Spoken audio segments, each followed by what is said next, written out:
जो इंसान अपनी जिंदगी का नियम बना ले कि मैं रोज थोड़ी सी मीठी खील और पताशे मंदिर में चढ़ाऊंगा ही चढ़ाऊंगा, बेटा उसका चंद्र मंगल कभी खराब नहीं हो सकता। उसके प्रॉपर्टी, पैसे, घर की सुख शांति को लेके कितनी भी बड़ी दिक्कतें हो वो सारी दूर होंगी। बुध या केतु अगर पहले, तीसरे या आठवें घर में हो और तब मंगल 12वें में, पहले में, चौथे में, सातवें में, आठवें में हो तो ये मंगल बद होगा। जिसकी जन्म कुंडली के अंदर शुक्र, बुध, केतु खराब हो गए वो जिंदगी में कभी बिजनेस नहीं कर सकता और घर की बहन, बुआ, बेटी कभी सुखी नहीं रह सकती। अगर दो पापी ग्रह कोई भी या दो दुश्मन ग्रह कोई भी आपस में इकट्ठे हो जाएं एक ही भाव के अंदर तो मंगल बद हो ही नहीं सकता। जन्म कुंडली के अंदर अगर बृहस्पति, शनि और राहु अच्छे हैं तो वो इंसान मोक्ष कारक बन सकता है। उसे विष्णु जी अपनी शरण में बुला सकते हैं।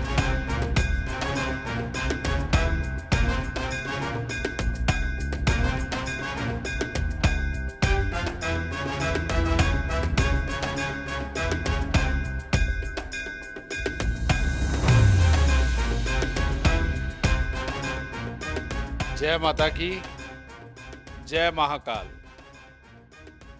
बहुत बड़ी बड़ी महान विभूतियां मंच पे विराजमान है, आप सबको प्रणाम। और संतोष भार्गव जी का बहुत बहुत धन्यवाद।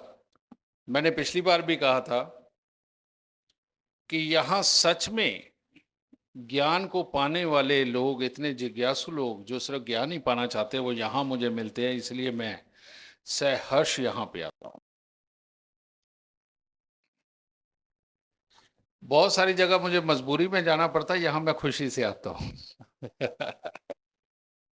अनिल बस जी की जब वाणी चलती है ना तो आदमी ऐसा आनंदमय हो जाता है, उसका खुद ना सुनने को ही मन करता, फिर बोलने को दिल नहीं करता। और सच में अनिल बस जी के लिए ताड़िए, जितना बड़ा ज्ञान आप सबको देते। मैं हर बार मन से बोलता हूं कि मैं ज्योतिष के अलावा कुछ और बोल ही नहीं पाता और ज्यादा शब्द मेरे पास होते ही नहीं है। और जब ज्योतिष की बात आती है तो मुझे सारे योग समझ आते हैं और कुछ नहीं। आज आप सबको मैं एक ऐसी चीज देके जाऊंगा जो मेरे इस 45 साल का अनुभव है ज्योतिष के अंदर आए हुए का, और ये आपको किसी भी ग्रंथ में, किसी भी पुस्तक में, कहीं से नहीं आपको ये मिलेगा। और ये मेरी अपनी रिसर्च है जो आज मैं आप सबको देके जाऊंगा। और अभी बैठे बैठे, क्योंकि आप सब ज्योतिषी हैं, अभी बैठे बैठे आप सबको अपनी कुंडली, अपने बच्चों की कुंडली, अपने क्लाइंटों की कुंडली सारी समझ आने लगेगी। लेकिन वो देने से पहले मैं आज मन में सोच के आया था कि मंगल के ऊपर इतनी बड़ी भ्रांतियां हैं, मांगलिक के नाम से ही ना रूह कांप जाती है लोगों की, और बच्चों के जीवन खराब हो रहे हैं ये देके कि हमारा बच्चा मांगलिक है, और उसके लिए रिश्ते मिलने कठिन हो जाते हैं। लेकिन आप सबको मैं एक बात कहना चाहूंगा, मंगल 3 तरह का होता है। एक होता है मंगल शुभ, एक होता है मंगल अशुभ, और एक होता है मंगल बद, जिसके लिए कि शायद हमारे ऋषि मुनियों ने मांगलिक शब्द का चयन किया था। अब इन तीनों को छोड़कर, बल्कि इन तीनों को अलग अलग देखना था, लेकिन हुआ क्या, देखा ये गया कि 12वें घर में, पहले घर में, चौथे घर में, सातवें घर में, आठवें घर में मंगल बैठ गया तो उसको मांगलिक घोषित कर दिया, जो मेरी नजर में सरासर गलत है और बिल्कुल गलत है। आप देखिए कि कितने ऐसे बच्चे आपको मिल जाएंगे कि जिनका मंगल 12वें में, पहले में, चौथे में, सातवें में और आठवें में है, और उनकी गृहस्थी कितनी अच्छी और कितनी प्यारी गई। उल्टा वो अपने कर्म को, अपने नियम को, अपनी जिम्मेवारियों को ज्यादा अच्छी तरह से भुगताते हैं। तो ये इतना डरावना शब्द कि जो पहले शादी को रोक दे और बाद में उसके लिए डिसीजन हो जाए कि भाई ये तो खुश रह नहीं सकता, ऐसे ही लादना ठीक नहीं है, यह अन्याय है उन कुंडलियों पे, और जिसको कि हमारा फर्ज बनता है उन सबको ठीक करना। तो आज सबसे पहले मैं आपको उसके बारे में बताऊंगा। मंगल, मंगल बद की कंडीशनें हैं। अभी आप लोग बैठे हुए हैं, आप अपनी अपनी कुंडली में जांच सकते हैं। अगर बुध या केतु, बुध या केतु अगर पहले, तीसरे या 8वें घर में हो और तब मंगल 12वें में, पहले में, चौथे में, 7वें में, 8वें में हो तो यह मंगल बद होगा, वरना मंगल बद नहीं होगा। मंगल की दृष्टि जब शनि के ऊपर पड़ जाए तो मंगल बद होगा, वरना मंगल बद नहीं होता है। इसके अलावा मंगल 8वें घर में बैठा हुआ हो, जन्म कुंडली के अंदर दूसरे घर के अंदर कोई भी ग्रह बैठा दीजिए, मंगल बद होगा, तब मंगल बुरा फल देगा।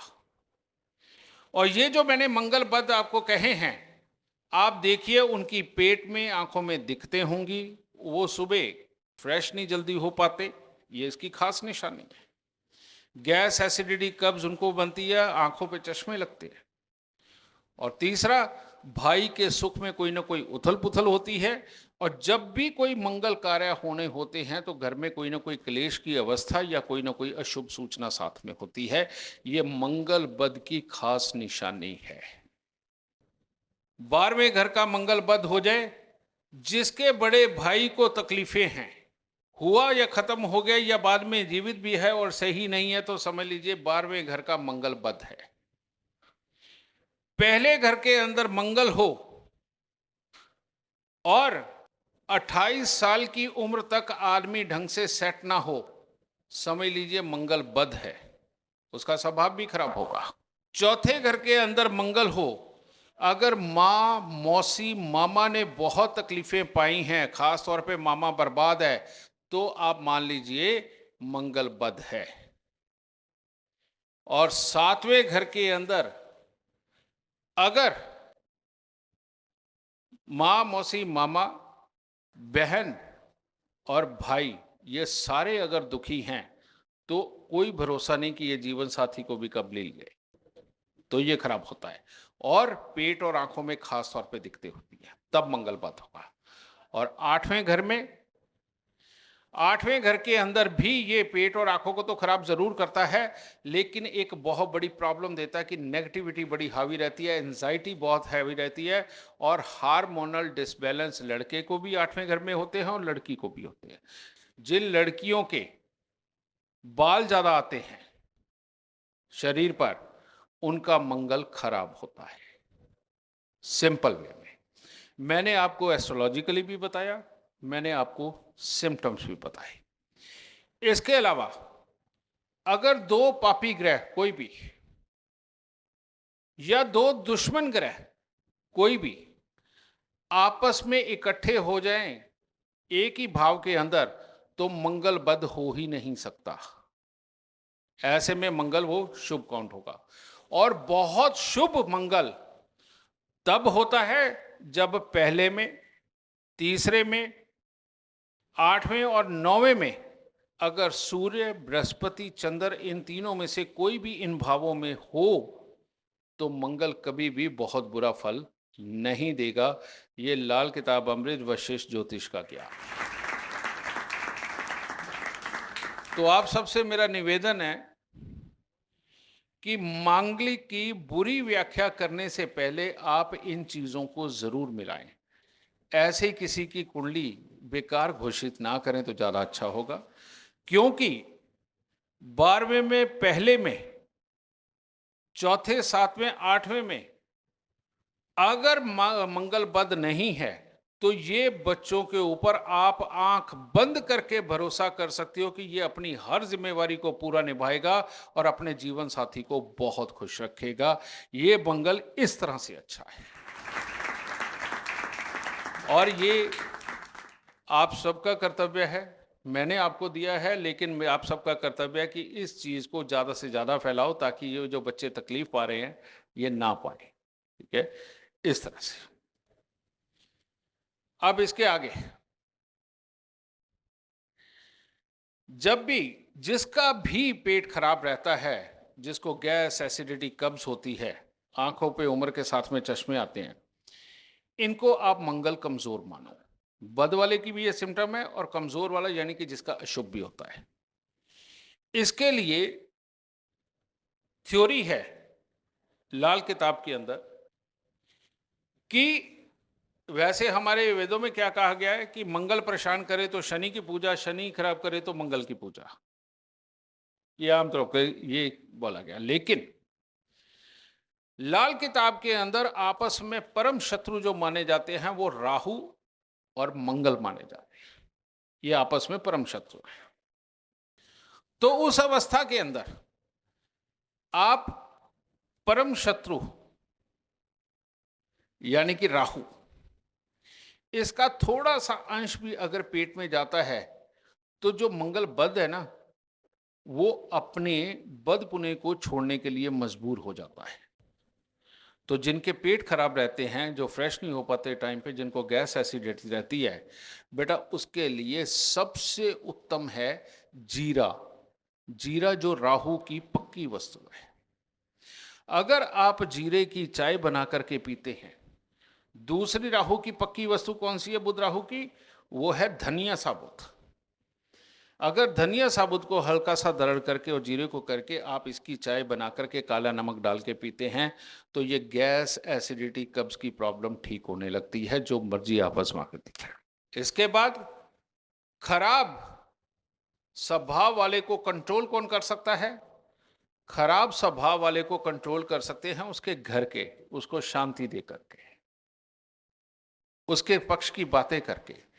ठीक इसी प्रकार से अगर इसको दूसरी तरह से ठीक करना है तो अजवायन जो सूर्य की वस्तु है, छोटी हरड़ जो बृहस्पति और सूर्य की मिक्स वस्तु है, आप अजवायन और छोटी हरड़ का थोड़ा सा चूर्ण बना करके अगर रात को सोने से पहले गर्म पानी के साथ लेते हैं तो ऐसे किसी भी इंसान का पेट कभी नहीं खराब होगा, गैस, एसिडिटी, कब्ज नहीं होगी और आंखों की नजर नहीं कभी कमजोर होगी।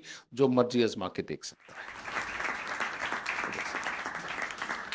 ये तो आपको छोटी सी व्याख्या मैंने मंगल की दी, लेकिन ये इतनी बड़ी व्याख्या है जिससे आप लोगों की कुंडली की सही और सटीक प्रेडिक्शन करेंगे और आप ये तय करेंगे कि किसकी गृहस्थी में मंगल कार्य मंगल रहेंगे और किसकी कुंडली के अंदर मंगल धमाल मचाएगा। ये इतना ही है, इससे बड़ा नहीं। अब आपको मैं बताता हूं अपनी खोज जो नहीं करी है। बहुत बार हमें किसी भी भाव के अंदर नीच बैठे हुए ग्रह नजर आते हैं, उच्च बैठे हुए ग्रह नजर आते हैं और आदमी ज्योतिषियों के पास कुंडली ले लेके घूमता है कि जिसकी कुंडली में नीच का ग्रह बैठा है वो धनवान होके बन के बैठा हुआ है और जिसकी कुंडली के अंदर उच्च का ग्रह बैठा हुआ है वो आदमी बेचारा दर दर मारा मारा फिर रहा है, वो 2-2 रुपए इकट्ठे करता फिर रहा है। कभी किसी ने सोचा कि ऐसा क्यों होता है और किसी को कभी जवाब मिला क्या? आप में से कितने लोग ज्योतिषी हैं? बस एक बार हाथ खड़ा करके बता दें। आप सबके बहुत काम की चीज आने वाली है और अभी अभी जब मैं बोल रहा हूं आप अपनी अपनी कुंडली के ऊपर एनालाइज करके मेरे को बताना, ठीक है? जब भी आप लगन में बैठे हुए किसी भी ग्रह को देखें, चाहे वो उच्च का हो चाहे वो नीच का हो, लेकिन उसके साथ आपको क्या देखना है? बृहस्पति, शनि और मंगल। अगर वहां पर उच्च का ग्रह बैठा है और जन्म कुंडली के अंदर खराब घरों के अंदर बृहस्पति शनि मंगल बैठ गए या इनमें से दो खराब बैठ गए, वो उच्च का ग्रह आपको कभी उच्च का फल नहीं देगा। और लगन के अंदर आप नीच का ग्रह बैठाओ और मंगल शनि और बृहस्पति अच्छे घरों में बैठे हो, सिर्फ अच्छे घरों में, राशि की कोई चिंता नहीं, आप उस आदमी को समाज के अंदर पूरी इज्जत मान सम्मान कमाते हुए देखोगे, उसके पास कोई कमी नहीं होगी। इसी प्रकार से जन्म कुंडली का दूसरा घर कोई भी ग्रह बैठा हो या ग्रह खाली ही हो, कोई भी ना हो, उसमें घर ही खाली हो, तो अब क्या आप उसके राशि के मालिक को देखोगे कहां बैठा है? बिल्कुल गलत। मेरे हिसाब से अगर आप वैदिक करते हो तो आप वैसा ही करिए, लेकिन आपने मेरी को आजमाना है, मेरी इस विद्या को आजमाना है, तो जरूर आजमा के देखिएगा। तो उस हिसाब से क्या आप जन्म कुंडली के अंदर देखिए बृहस्पति कहां बैठे हैं और शुक्र कहां बैठे हैं। अगर वो घर खाली है तब भी अगर वहां कोई ग्रह बैठा भी हुआ है तो जो ग्रह बैठा उसके फल को हम साथ में लेंगे और साथ में बृहस्पति और शुक्र को देखेंगे। अगर वो जन्म कुंडली के अंदर बहुत ही अच्छे स्थानों के ऊपर बैठे हैं तो दूसरा घर यानी कि अपना कुंबा, अपना ससुराल और धन की लिक्विडिटी आपको बहुत ही अच्छी मात्रा में मिलेगी। ये दूसरा घर। और तीसरा घर, फिर वही बात कि वहां कोई भी ग्रह बैठा हो, अगर बैठा हो तो आप उसके फल को लेंगे, लेकिन उसके साथ में बुध, शनि और मंगल अगर ये जन्म कुंडली के अंदर अच्छे घरों में बैठे हैं तो पराक्रम अच्छा होगा, आपका स्वभाव अच्छा होगा, आपके यार दोस्त मित्र छोटे भाई बहन के सुख बहुत अच्छे होंगे। लेकिन अगर बुध शनि मंगल खराब बैठे हुए हैं, आपको इन सारी चीजों का सुख तो नहीं मिलने वाला, आपका पराक्रम भी खराब होने वाला है। चौथा घर, जिससे कि आप जमा पूंजी देखते हैं, घर के अंदर की सजावट देखते हैं। आपने देखा होगा उच्च के बृहस्पति चौथे घर के अंदर बैठे हो, घर जाओ उनके घर पे टूटा फूटा सामान है, कबाड़ बिखरा पड़ा है, बुरा हाल उनके घर में होता है। ये कैसे हो जाता है भाई? उच्च का बृहस्पति कैसे कर देते हैं ये इसलिए करते हैं कि अगर जन्म कुंडली के अंदर चौथे घर में कोई भी ग्रह बैठा हो, लेकिन साथ में आपको देखना होता है बृहस्पति, सूर्य और चंद्रमा को, यानी कि जिसकी कुंडली के अंदर सूर्य चंद्रमा किसी भी रूप में खराब हो गए, उसके घर पे कबाड़ इकट्ठा होना ही होना है, उसकी नई चीज ने कबाड़ बनना ही बनना है। समझ गए? क्योंकि चौथे घर का असर बृहस्पति, सूर्य, चंद्र तीनों को देखे बिना आप बोल ही नहीं सकते, और वो हालात ही वहां बनाएंगे। पांचवा घर, हमारे पिता भी देखे जाते हैं, हमारी अपनी इज्जत देखी जाती है, दिल देखा जाता है, हमारा ज्ञान देखा जाता है, हमारे आगे पुत्र औलाद देखी जाती है।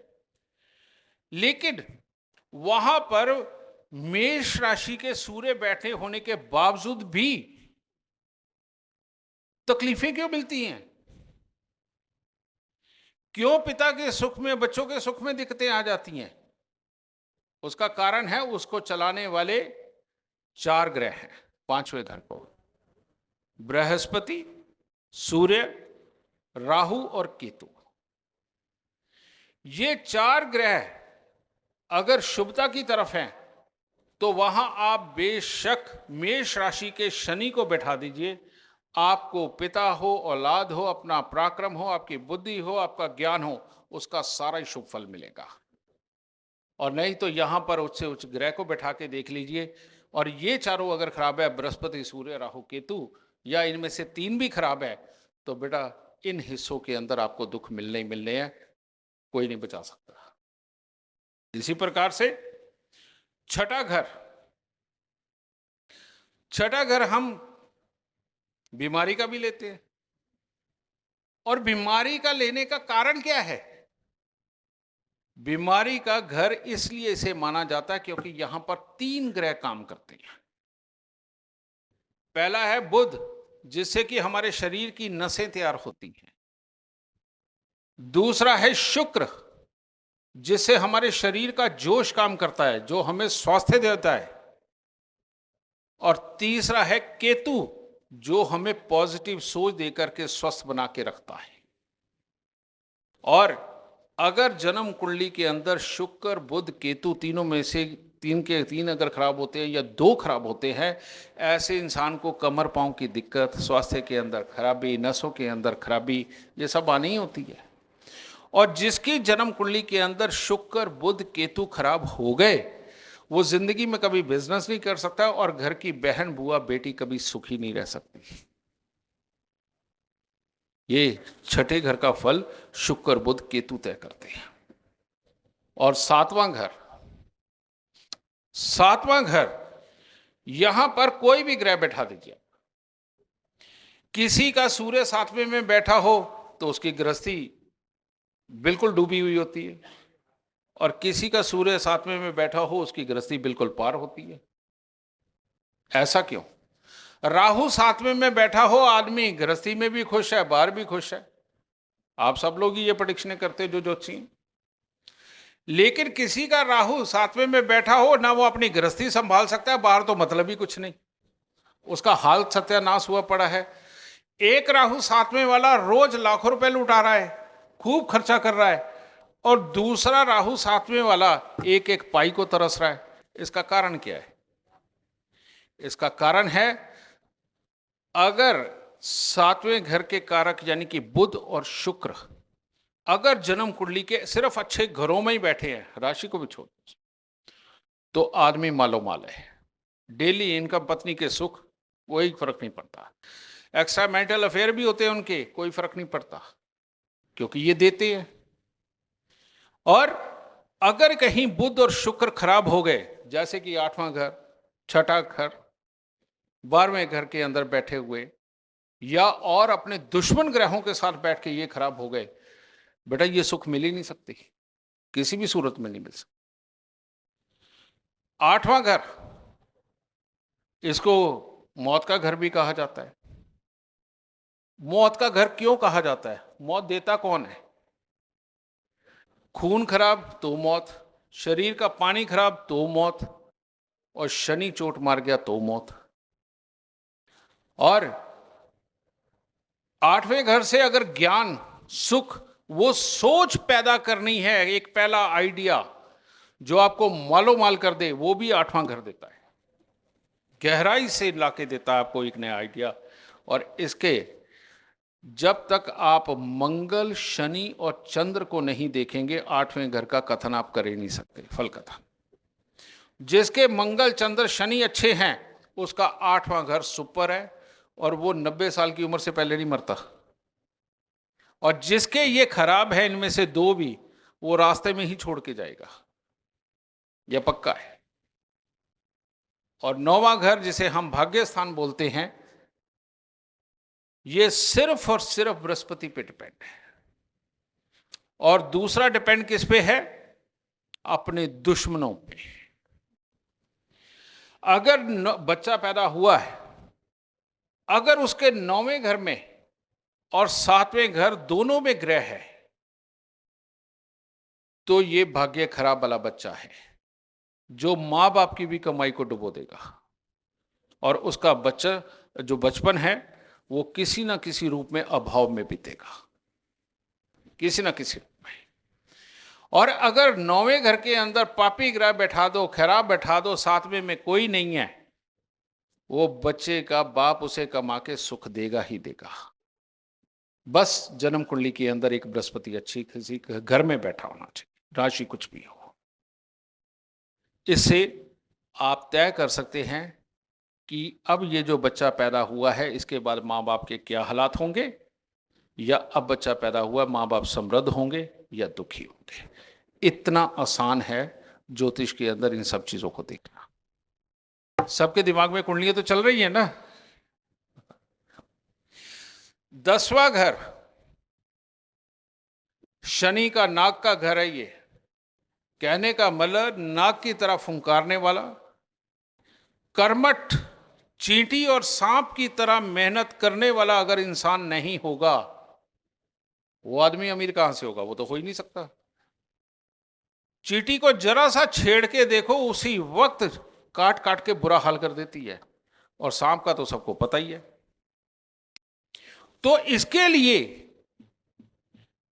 पापी ग्रह इनको देखना बेइंतहा जरूरी है। और लेकिन कर्म के बीच में जोश की जरूरत होती है, तो शुक्र को भी देखना जरूरी है, उसे भी पापी ही बोला जाता है।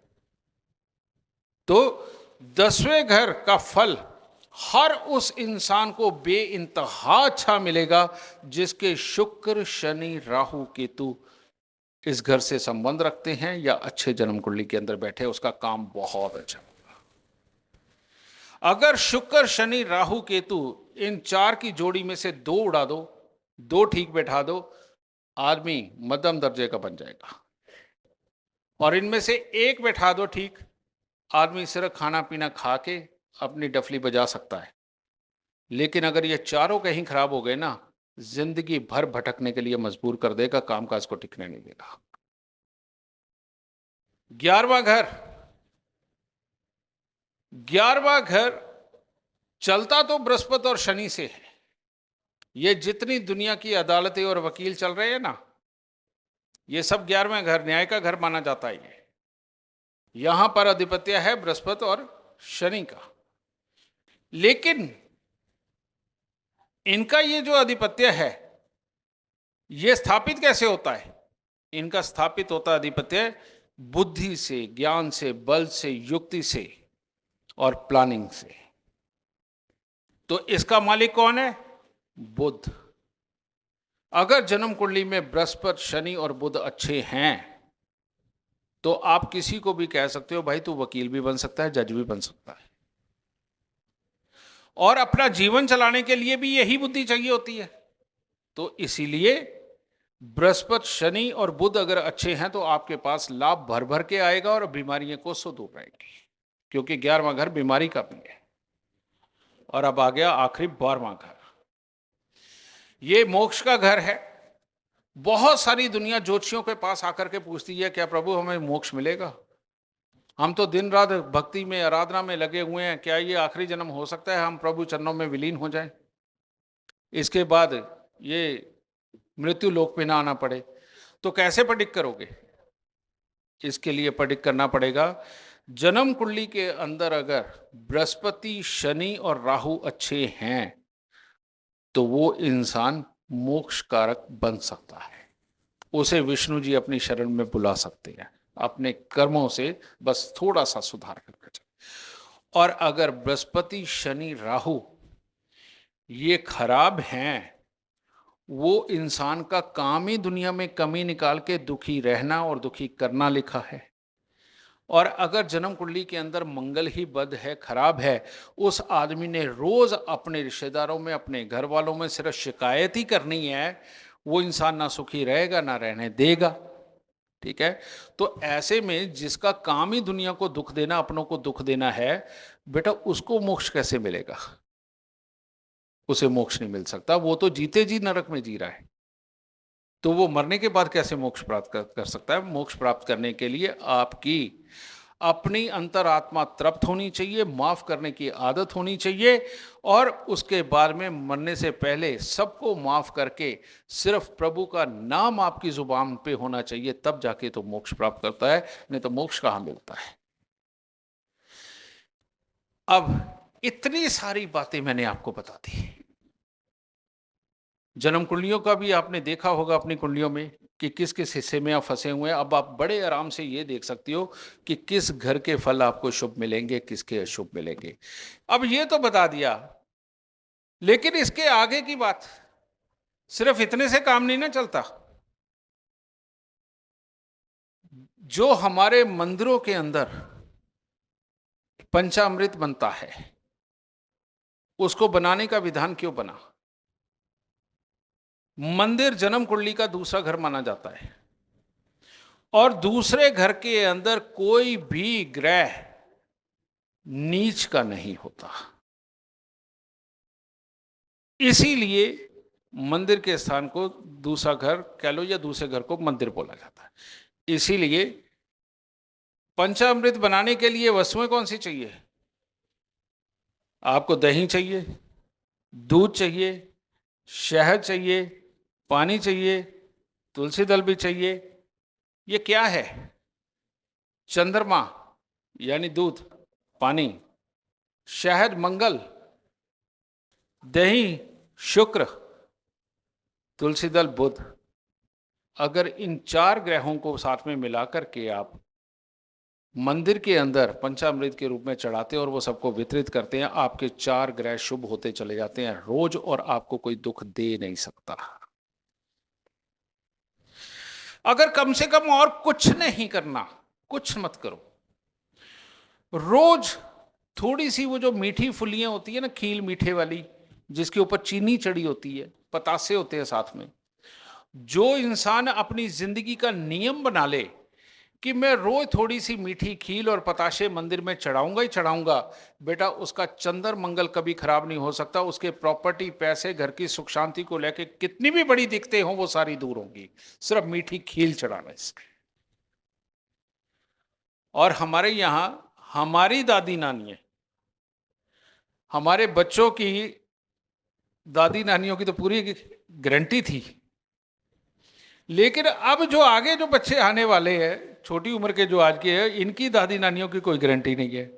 ये जो संस्कार भूलती जा रही हैं, और वो क्या है, हमारे यहां गौ ग्रास निकाला जाता था, आज भी बहुत सारे संस्कारी घरों के अंदर निकाला जाता है, लेकिन अगर कोई भी गृहिणी ये गौ ग्रास निकालने में किसी से भी गलती हो जाती है आजकल के बिजी शेड्यूल में, लेकिन गृहिणी का एक फर्ज है, बना लो, हर रोज अपने घर की जो पहली रोटी है उसे निकाल के, वो अध कच्ची पे किसी बनती है, उसको अलग निकाल दो, और जब आप सबको भोजन करवा लो, सबका उत्तम हो जाए, उसके बाद में वो रोटी उठाए, आधी जाके गाय को डाले, आधी कुत्ते को डाले, और आधी कौए को डाले। कारण ये है, सूर्य, चंद्र, मंगल, बृहस्पति, ये ज्ञान, पराक्रम, धैर्य, ये सब तो दे सकते हैं, धन नहीं देते। धन तो पापी ग्रह ही देते हैं, और पापी ग्रहों में सर्वप्रथम शुक्र आता है। और शुक्र की ऊर्जा हमें कहां से मिलती है? गौ माता से।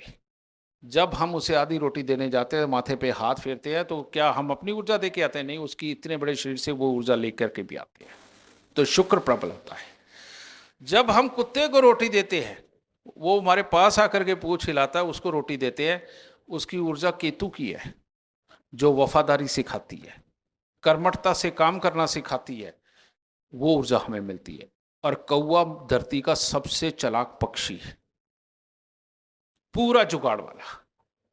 उसको जब आप रोटी देते हो तो उसकी ऊर्जा यानी डिप्लोमेटिकपन, चालाकीपन, वो ऊर्जा भी अपने अंदर आती है। जब बेटा ये वाईफाई और ये मोबाइल के सिग्नल से इतने बड़ी ये पूरी दुनिया चल सकती है, ये ऊर्जाएं नजर नहीं आती, ये तरंगे नजर नहीं आती, इसी प्रकार से किसी भी जीव के शरीर से निकलने वाली ऊर्जा तरंगे हमें नजर नहीं आती। ये हर पेड़ से, हर पौधे से, हर इंसान से, हर जानवर से निकलती है। और एक ज्योतिषी का फर्ज है कि वो ये जाने कि कौन सा जानवर, कौन सा पेड़, कौन सा पौधा, किसके पास से कौन सी ऊर्जा निकलती है। अच्छे से अच्छे बिगड़े दिमाग के इंसान वाले को आपको साल के अंदर 2 बार कन्या पूजन करवा दीजिए, बेटा उसकी बुद्धि दुरुस्त होने लग जाती है। कन्या पूजन का विधान बना ही इसीलिए है। अब वो क्या, कन्या पूजन यानी कि जब ये बच्ची जो अभी दुर्गा स्वरूपा हुई नहीं, जब इसके अंदर वो बदलाव हो रहे होते हैं, यानी कि 10 साल की उम्र से छोटी जो बच्ची होती है, जब हम इसके पांव हाथ लगा करके आशीर्वाद लेते हैं ना, हमारी अपनी ऑरा के अंदर मंगल और बुध दोनों की एनर्जी दुरुस्त होती है। और दुर्गा पूजा की ये विधान निभाने से इंसान के अंदर धैर्य, कर्म, प्लानिंग सब कुछ डेवलप होती है। इसीलिए कभी भी किसी भी बड़े बिजनेस की बात हो तो कन्या पूजन का विधान बना है, हमारे उत्तर भारत में ये होता है। तो बेटा एक ज्योतिषी का ऊर्जाओं को पहचानना, गुणों को पहचानना बेइंतहा जरूरी है। कोई भी दुनिया के अंदर कैसा भी बीमार शख्स हो, कैसा भी खराब स्वभाव का शख्स हो, अगर उसको आपने इस कर्म के ऊपर लगा दिया ना कि रोज थोड़ा सा पानी लेना, ज़्यादा उसमें थोड़ा सा दूध, 4 दाने चीनी के डाल के जो इंसान बरगद के पेड़ के ऊपर चढ़ा के तने के ऊपर और नीचे बहे हुए पानी का गीली मिट्टी का तिलक अपने माथे पे लगाने लग गया, उसके शरीर की बीमारियां 90% तक खत्म हो जाती हैं। 90% तक आजमा के देखिएगा। और अगर बीमारी बहुत बढ़ चुकी है तो एक पतासा रोज साथ में लेके जाइए चीनी का। बरगद के पेड़ का पत्ता तोड़ेंगे, बीच में दूध निकलेगा, उसकी 2 बूंदे उसके अंदर मिलाइए, पहले जल चढ़ाइए, तिलक लगाइए और फिर उस पतासे के अंदर 2 बूंदे भर के वो खा के आइए। कैसी भी बीमारियां हो बेटा, डॉक्टर का इलाज लगने लग जाएगा और बहुत जल्दी स्वास्थ्य को प्राप्त करेंगे। तो कुल मिला के ज्योतिष की जरूरत इंसान को खुशहाल बनाने के लिए, उसको निरोगी बनाने के लिए, उसके रोग ना बचे, उसके मानसिक रोग ना बचे, उसके जीवन के अंदर गरीबी का रोग ना बचे, इसी के लिए तो ज्योतिष की जरूरत है। या उसकी क्षमता कोई एक्स्ट्रा ऑर्डिनरी है तो वो बताने के लिए। तो जो मैंने आपको सूत्र बताए हैं, जिन जिन घरों के बारे में आपको मैंने बताया है, जिस भी घर का फल ना मिल रहा हो, मैंने जो उसके बाकी के ग्रह बताए, अगर वो खराब है, आप उस घर में बैठे ग्रह का इलाज ना करो, आप उनका इलाज करके देखो, आपके क्लाइंट सारे ठीक होते चले जाएंगे और वो बहुत सुख पाएंगे और आपको दुआएं देंगे। मेरा ख्याल आज के लिए इतना बहुत है, क्योंकि बहुत बड़ा ज्ञान था। जय बाबा।